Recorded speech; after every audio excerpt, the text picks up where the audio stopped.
These latest headlines from ABC15 are sponsored by Lerner and Rowe Injury Attorneys. One call, that's all. Getting you up to speed now on some of the top headlines around Arizona, starting with a major multi-car wreck on the 60 this morning. All happened around 4:30 near the Mill Avenue exit. DPS telling us a work truck was rear-ended by a driver in a pickup. That pickup then spinning out and hitting a box truck.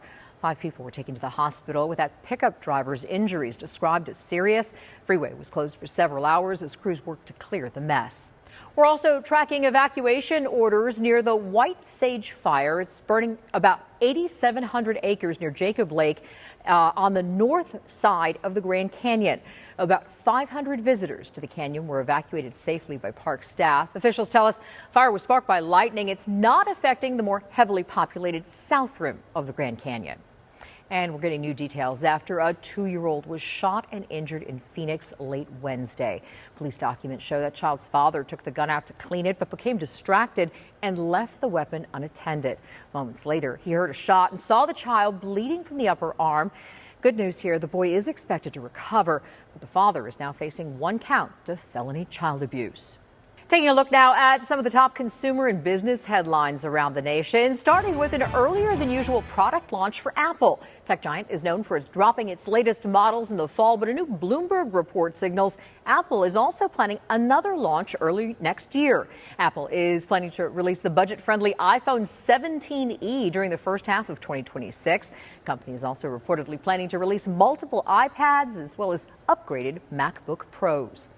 After some prompting from dozens of angry shareholders, Tesla announcing the date of its annual meeting. It'll be November 6th. Date is 4 months past the legal deadline. Tesla is facing the worst sales declines in its history, as well as choppy stock valuations following a backlash to CEO Elon Musk's work to cut federal spending. And T-Mobile will be the latest major company to get rid of its diversity, equity, and inclusion programs amid pressure from the Trump administration. Telecom giant needs government regulators to approve a pair of major acquisitions. The wireless carrier wants to buy U.S. Cellular's wireless business and internet service provider MetroNet. T-Mobile is sending a letter to the FCC saying it would drop its DEI policies in name and substance. Some of the changes include T-Mobile scrapping roles or teams dedicated to DEI. It'll also remove DEI references from its websites and training materials.